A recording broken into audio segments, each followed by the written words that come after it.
Hello friends, నమస్తే అండి. ఈరోజు మన రెసిపీ బిస్కెట్ కేక్. మరి ఈ బిస్కెట్స్తో కూడా మనం ఈజీగా బర్త్డే కేక్ చేసుకోవచ్చు. మరి మన ఇంట్లో ఎవరిదన్నా బర్త్డే ఉన్నప్పుడు బయట నుంచి ఆర్డర్ చేయకుండా మనం చాలా ఈజీగా ఇంట్లో చేసేసుకోవచ్చు. మరి దీనికి అవెన్ కూడా అవసరం లేదండి, జస్ట్ మనం స్టవ్ మీద కూడా దీన్ని చేసుకోవచ్చు. మరి దీని ప్రిపరేషన్ ఎలా చేయాలో చూద్దాం. ఇక్కడ మనం ఏదైనా బిస్కెట్ ప్యాకెట్ తీసుకోవచ్చు. నేనైతే మరి డార్క్ ఫ్యాంటసీ తీసుకున్నాను. ఇలా 3 బిస్కెట్ ప్యాకెట్ తీసుకుని ఆ కవర్ ఓపెన్ చేసి మనం బిస్కెట్స్ అన్ని ఒక బౌల్లో వేసుకోవాలి. తర్వాత మనం ఒక మిక్సీ జార్ తీసుకుని మనం రెడీ చేసుకున్న బిస్కెట్స్ కొద్ది కొద్దిగా ఇందులో చిన్న ముక్కల కింద చేసుకుని మరి పౌడర్ లాగా దీన్ని గ్రైండ్ చేసుకోవాలి. ఈ విధంగా మనం పౌడర్ చేసుకుని ఒక బౌల్లో వేసుకుని అంతా రెడీగా పెట్టుకోవాలి.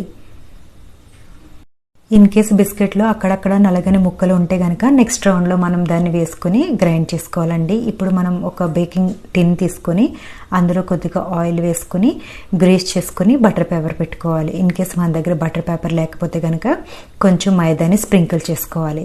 ఇప్పుడు మనం గ్రైండ్ చేసి పెట్టుకున్న బిస్కెట్ పౌడర్ని మెజర్ చేసుకోవాలి. మరి నేను మెజర్ చేస్తే నాకు 2.5 కప్స్ వచ్చాయండి. ఎందుకంటే మనం ఇక్కడ బేకింగ్ పౌడర్ వేయాలి కాబట్టి ఇలా మెజర్ చేసుకోవాలి. ఇంకా మిల్క్ కూడా యాడ్ చేస్తాం ఇందులో. తర్వాత 2 టేబుల్ స్పూన్ వరకు బేకింగ్ పౌడర్ వేసుకోవాలి. వేసుకున్న తర్వాత ఒక ఎగ్ బీటర్ లాంటిది కానీ స్పూన్తో కానీ నీట్గా ఈవెన్గా కలిసే విధంగా మనం దీన్ని మిక్స్ చేసుకోవాలి. ఇలా మిక్స్ చేసుకున్న తర్వాత రూమ్ టెంపరేచర్ మిల్క్ యాడ్ చేసుకోవాలి. ఫస్ట్ ఇనిషియల్గా 1/2 కప్పు వేసుకోవాలండి. వేసుకుని దీన్ని ఈవెన్గా కలిసేటట్టు మనం మిక్స్ చేసుకోవాలి. మరి నాకైతే 1 కప్పు వరకు పట్టింది. నెక్స్ట్ టైము మరొక 1/2 కప్ వేసాను, అంటే 2.5 కప్స్ మనం బిస్కెట్ పౌడర్ తీసుకుంటే కనుక మనకి 1 కప్ వరకు మిల్క్ పడుతుంది. మరి ఈ మిల్క్ మనకి రూమ్ టెంపరేచర్లోనే ఉండాలి. మనం కేక్ చేసే 1 గంట ముందు మనం తీసి బయట పెట్టుకోవాలి. ఇలా పెట్టుకున్న తర్వాత మనం కేక్ బ్యాటర్ లాగా ఈ విధంగా మనం మిక్స్ చేసుకుని రెడీగా పెట్టుకోవాలి. ఇప్పుడు మనం గ్రీస్ చేసి పెట్టుకున్న టిన్ తీసుకుని అందులో మనం రెడీ పెట్టుకున్న కేక్ బ్యాటర్ని వేసుకోవాలి. వేసుకున్న తర్వాత మనం ఈవెన్గా దాన్ని స్ప్రెడ్ చేసుకుని ఒకసారి ట్యాప్ చేసుకోవాలి. ఇలా చేసుకుంటే కనుక మనకి ఈవెన్గా అది స్ప్రెడ్ అవుతుంది. ఇప్పుడు మనం ప్రీహీట్ చేసుకోవాలి. ఒక గిన్నెలో కొద్దిగా ఇసుక వేసుకుని దాన్ని సిమ్లో 10 మినిట్స్ మనం పెట్టుకుని ప్రీహీట్ చేసుకున్న తర్వాత మనం రెడీ పెట్టుకున్న కేక్ బ్యాటర్ అందులో పెట్టుకోవాలి. దీన్ని సిమ్లో పెట్టుకుని మనం కుక్ చేసుకోవాలి.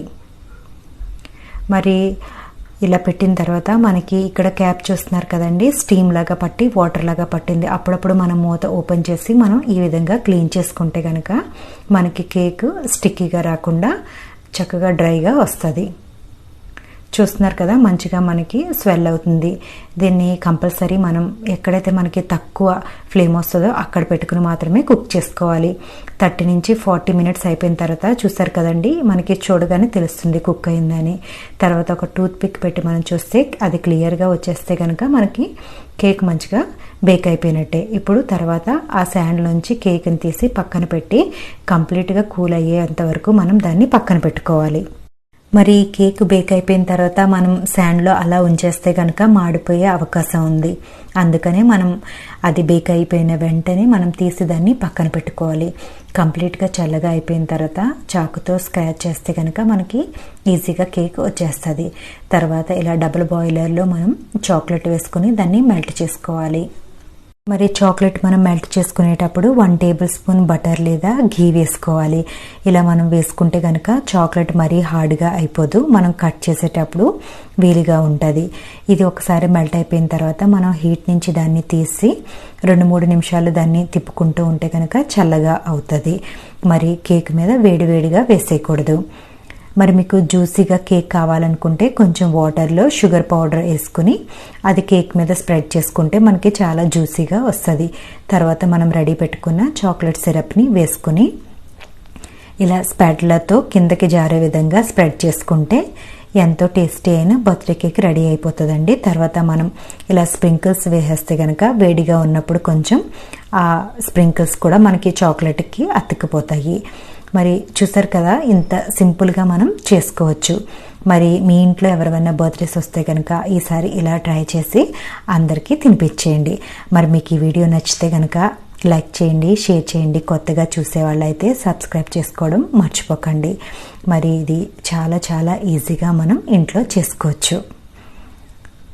Thank you for watching.